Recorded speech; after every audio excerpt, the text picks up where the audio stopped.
بالکل ایسے ہے. پھر اس مشن کو لے کے ظاہر ہے پھر وہ میاں نواز شریف بے نظیر بھٹو لے کر آگے چلی اور پھر اس کے بعد 1998 میں وقت آیا کہ جب میاں نواز شریف نے یہ دھماکے کیے. اور کتنا اہم ہے اب یہ ہمارا نیوکلیر پاور بننا, اس پر ہم تھوڑی سی بات کریں گے. ہمیں جوائن کیا چانسلر سر سید یونیورسٹی محمد اکبر علی خان صاحب نے. بہت شکریہ اکبر صاحب, آپ نے وقت دیا. یہ بتائیے گا کہ پاکستان کا دفاع ناقابل تسخیر ہو گیا ان دھماکوں کے بعد. ذرا پہلے میں حالات, نادیہ بھی سوالات کریں گے, لیکن میں یہ جاننا چاہ رہا ہوں کہ کن حالات و واقعات میں کتنے پریشرز تھے میاں نواز شریف پر بھی اور ذوالفقار علی بھٹو پر بھی, جن کو اوور کم کر کے انہوں نے دیکھا کہ یہ بہت ضروری ہے. یہاں سے بات کا آغاز کرتے ہیں. جی السلام علیکم نادیہ جان, بہت شکریہ مجھ کو لینے کا یہاں پہ آن ایئر. میں آپ کو اور پوری قوم کو اس وقت مبارکباد پیش کروں گا کہ اس دن ڈاکٹر عبدالقدیر خان نے پاکستان کو ایٹمی قوت بنایا. آپ کو تو پتہ ہی ہے جو ویسٹ ہے اس کا ہمیشہ ڈبل سٹینڈرڈ رہا ہے.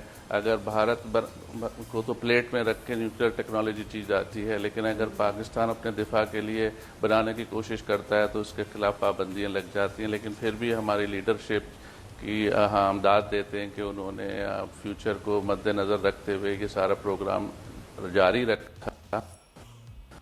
جی آپ کی جی میرا خیال رابطہ کال پہ لے لیتے ہیں. میرا خیال ہاں کچھ سگنلز کا مسئلہ ہے. کنیکٹ چھٹی والے دن ویسے بھی سگنل خراب ہوتے ہیں. خیر دیکھا وائی فائی بڑا عجیب سا ہو جاتا ہے چھٹی والے دن. دوبارہ رابطہ کرنے کی کوشش کریں تو ہم یہی بات کر رہے تھے کہ دیکھیں اس وقت بھی اچھا پھر 1998 کے جو حالات تھے کہ میاں نواز شریف کو اتنا پریشر آیا. ایک طرف سے پریشر بھی کیا جا رہا تھا کہ اگر آپ نے ایسا کر دیا تو ملک پر سینکشنز لگ جائیں گی. دوسری طرف سے ان اس کو زمانے میں بھی تھا پیسے دینے کی بھی آفر کی جا رہی تھی کہ ہم آپ کو اتنے پیسے دے دیں گے اگر آپ یہ رول بیک کروا دیتے ہیں. لیکن میاں نواز شریف نے بھی سٹینڈ لیا وہاں پر. کیوں کہیں گے جب آپ کو پتا ہے کہ ابھی دو ممالک میں اتنی ٹینشن ہے, ایک ملک نے جو ہے وہ ٹیکنالوجی سے بم اپنے بنا لیے, نیوکلیر سٹیٹ بن گئی ہے, تو جو دوسرے خطرے میں اتنا ملک ہے وہ تو بلیک میل ہوگا, اس کو تو کنٹرول کرنے کی کوشش کریں گے, کیا اس کا حال کریں گے, وہ نہ بنائے اپنے بیلنسنگ پاور بننا بہت ضروری تھا. ہمیں دوبارہ جوائن کر لیا ہم نے اپنے بنایا. بالکل اکبر صاحب جی بالکل اب یہی بات کر رہے تھے. پہلے تھوڑا سا مختصراً یہ بتائیں نا, آپ نے ذرا ہسٹری بھی دیکھی ہے, ذوالفقار علی بھٹو صاحب پر کتنا پریشر اس وقت آیا امریکہ کی طرف سے, اور یہاں میاں نواز شریف نے جب کیے دھماکے اس وقت کتنا پریشر تھا. پھر بات کو آگے بڑھائیں. ممالک نے ہمارا ساتھ دیا. جی یہ جیسے میں نے پہلے کہا, شاید آپ کا کنیکشن صحیح نہیں تھا. میں یہی بتا رہا تھا کہ جب بھارت نے کو تو یہ ٹیکنالوجی پلیٹ میں رکھ کے دی جاتی ہے, اور پھر جب پاکستان اپنے دفاع کے لیے کچھ کرتا ہے تو اس پہ سینکشنز ہو جاتی ہیں. اور ہم تو ظاہر خراج تحسین پیش کریں گے اپنی لیڈرشپ کو, اس وقت کی بھی جن نے دھماکے کیے اور اس وقت کی بھی جس نے یہ پروگرام شروع کیے. اور ظاہر ڈاکٹر عبدالقدیر خان نے جو ساری ٹیکنالوجی ویسٹ سے لے کر آئے اور یہاں پہ بم بنا, ایٹم بم بنا کے ہم کو ملک کو ایٹمی قوت بنایا. تو ہمیشہ سے ڈبل سٹینڈرڈ رہا ہے یہ ویسٹ کا, تو بہت پریشر رہا ہے ہمیشہ اکنامک سینکشنز کا بھی, اور ہر طرح سے دبانے کی کوشش کی جاتی ہے. لیکن ہم ایسی قوم ہیں کہ ہم دبنے والے نہیں ہیں. جنگ کرنا ایک بہت دل اور گردے کا کام ہے. اگر بھارت کا سائز ہم سے 7 گنا بڑا ہے تو ہمارا دل ان سے بھی 7 گنا بڑا ہے, جو کہ جنگ لڑنے میں کام آتا ہے. جی سر, ایک یہ بات کہ اگر ہم اس وقت یہ نیوکلیر ٹیکنالوجی سے اپنے آپ کا یہ دفاع نہ کرتے, آج ہم نیوکلیر پاور نہ ہوتے, تو بھارت نے کیا کرنا تھا ہمارے ساتھ؟ بھارت نے آل آؤٹ جنگ کرنا تھی. وہ اگر ہمارے پاس نہیں ہوتا, ایٹمی صلاحیت ہمارے پاس نہیں ہوتی, ان کا سائز اتنا بڑا ہے کہ وہ دیکھتے کہ ہم تو وہ رونتے ہوئے چلے جاتے. لیکن جب ان کو پتہ ہے کہ ہمارے پاس ایٹمی اثاثے ہیں تو وہ 1000 دفعہ سوچے گا پاکستان پہ آل آؤٹ وار کرنے کا, تاکہ ان کو پتہ ہے کہ ان کو کیا جواب ملے گا. اور ابھی آپ نے 4 دن کی جنگ میں دیکھ لیا تھا, جو یہاں پہ غیر ملکی تھے لوگ, وہ تو پریشان تھے, پینک کر رہے تھے کہ چھوڑ کے چلے جائیں یہاں سے جلدی سے. لیکن وہ حیران تھے کہ پاکستانی قوم کا دل اتنا بڑا ہے کہ وہ تو ان کی زندگی معمول کے طور پہ تھی, وہ تو ایسے جشن منا رہے تھے جیسے عید ہو کوئی. تو اگر ایسی قوم سے آپ کو لڑیں گے تو آپ پریشان تو ہوں گے, اور پھر ظاہر ہے آپ کو اگر آل آؤٹ وار کریں گے تو آپ کو پھر ایٹمی جواب کا سامنا کرنا پڑے گا. جی اور دیکھیں نا, ایسے ممالک ہیں ابھی بھی, اسلامی دنیا کے بڑے ممالک ہیں جن میں یہ کہا جاتا ہے ویسٹ کی طرف سے, یورپ کی طرف سے, کہ ہم ہیں آپ کے دفاع کے لیے, ہم آپ کے ساتھ بزنس بھی کریں گے, ساری چیزیں کریں گے, ان کو مطمئن کرنے کی کوشش کی جاتی ہے. لیکن پاکستان پر بھی یہ حالات و واقعات تو آئے نا, پاکستان کو بھی ایک حد تک پریشر ڈالنے کی کوشش کی گئی, ان برائب کرنے کی بھی کوشش کی گئی. لیکن کسی بھی موقع پر ہم نے اس عزم کو کم ہوتا نہیں دیکھا پاکستانی لیڈرشپ کے اس سلسلے کو لے کر.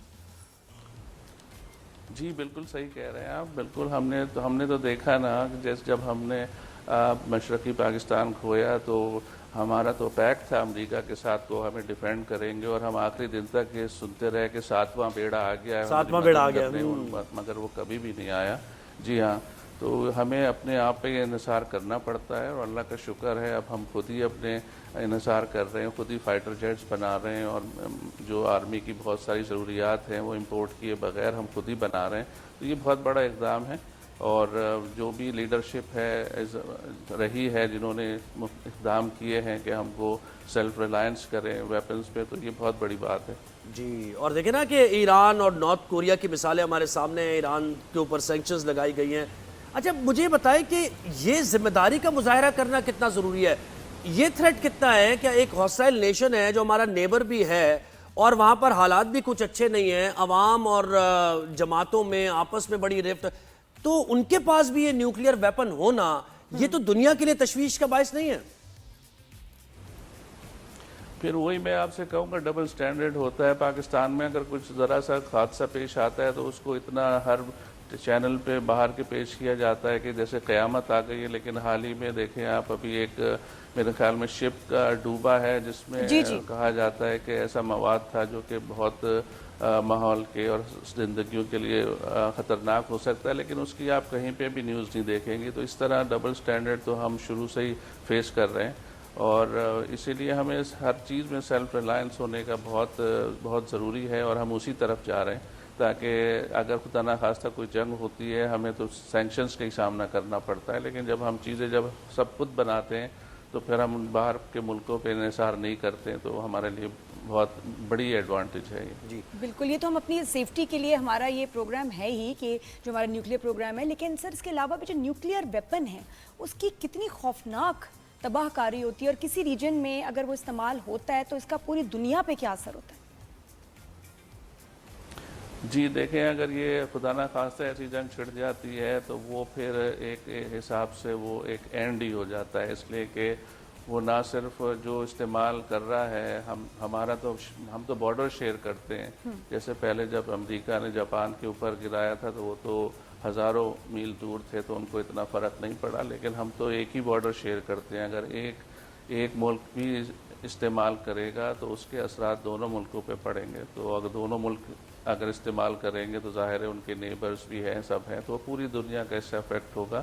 تو یہ سب دو ملکوں کی لڑائی نہیں ہوگی, یہ پوری دنیا میں پھیل جائے گی پھر, تو اس وجہ سے بہت ہی خطرناک. آپ کی آبزرویشن مجھے بتائیں, آپ کی اسٹڈی, یعنی کیا سمجھتے ہیں آپ, ہم پہلی نیوکلیئر پاور ہیں اسلامی دنیا کی, ہم کیا کیپٹلائز کر پائے اتنا, ہمارے اندر کیا خامیاں ہیں اس طرح کی, تھوڑا سا اس پر ذرا سی روشنی ڈالیے.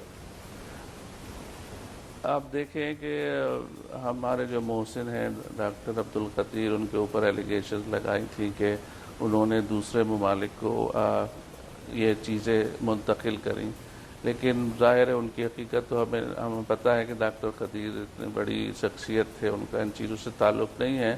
لیکن چونکہ ہم واحد اسلامی ملک ہیں جن کے پاس ایٹمی قوت ہے, تو ہمارے دشمن جو ہیں وہ ان کو صرف ایک ہی ٹارگٹ ملتا ہے, وہ ہے پاکستان. پوری اسلامی دنیا کی جو دشمن ہیں تو ان کو صرف پاکستان ہی ہے کہ وہ کسی اور ملک کے پاس نہیں چلے جائے, اس لیے وہ ڈرتے ہیں کہ ایران کے پاس نہیں چلے جائے یا کوئی اور دوسرے ممالک ہیں, تو اس لیے سنگل آؤٹ کیا جاتا ہے پاکستان کو, اس لیے کہ وہ واحد ایٹمی اسلامی ملک ہے. اچھا سر, ایک سوال ویسے بڑے لوگوں کے ذہن میں آتا ہے کہ جو نیوکلیئر آرمز ہیں اس کو اگر جس کو اگر چلانا ہے کسی کے اوپر, اگر آپ نے چلانا ہے تو یہ سے کس کی ہوتی ہے کہ اس کو استعمال کیا جائے؟ کیا وہ پریزیڈنٹ کی کال ہے یا وہ جو چیف ہوتے ہیں آرمی کے ان کی کال ہوتی ہے؟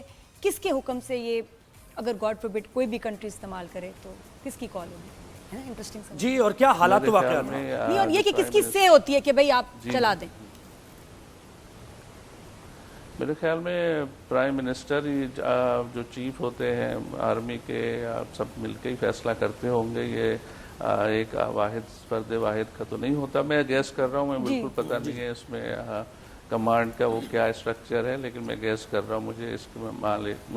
جی. اچھا مجھے بتائیں, آپ کے والد صاحب نے عبدالقدیر خان صاحب کے ساتھ کام کیا، تو ان تجربات کو اگر آپ شیئر کرنا چاہیں، ان میں سے آپ کے والد نے کچھ آپ کو بتائی ہوں ایسی چیزیں؟ میرے والد محمد ذاکر علی خان جو ایسوسی ایشن علی گڑھ مسلم یونیورسٹی اولڈ بوائز ایسوسی ایشن کے 50 سال جنرل سیکرٹری رہے، اور ان کا جو ایک مشن تھا وہ تعلیم کو فروغ دینا تھا، اور وہی مشن ڈاکٹر عبدالقدیر صاحب کا بھی تھا، اور دونوں کا بہت کلوز فرینڈس تھے. اور جب ہم نے ذاکر صاحب نے Sir Syed University of Engineering and Technology بنائی، تو اس میں ڈاکٹر قدیر صاحب بھی بورڈ آف گورنرز میں تھے. تو کافی دونوں جو تھے مل کے ڈسکس کر کے چیزیں کرتے تھے، اور دونوں کا ایک ہی پیشن تھا کہ ظاہر ہے جو انہوں نے ایٹمی قوت بنایا وہ تو بہت ہی بڑی بات تھی، لیکن قوم کو بھی پڑھا لکھا بنانا بھی ایک بہت بڑا ویپن ہوتا ہے قوم کے لیے. بالکل ایسا. تو اس طرف رواں دواں تھے دونوں، بالکل ایسا. بہت شکریہ سر. تعلیم کو فروغ دینے کے لیے ملک میں. بہت Thank you شکریہ so much. محمد آپ نے اکبر بھی علی وقت خان دیا. صاحب، آپ نے وقت دیا ہمیں.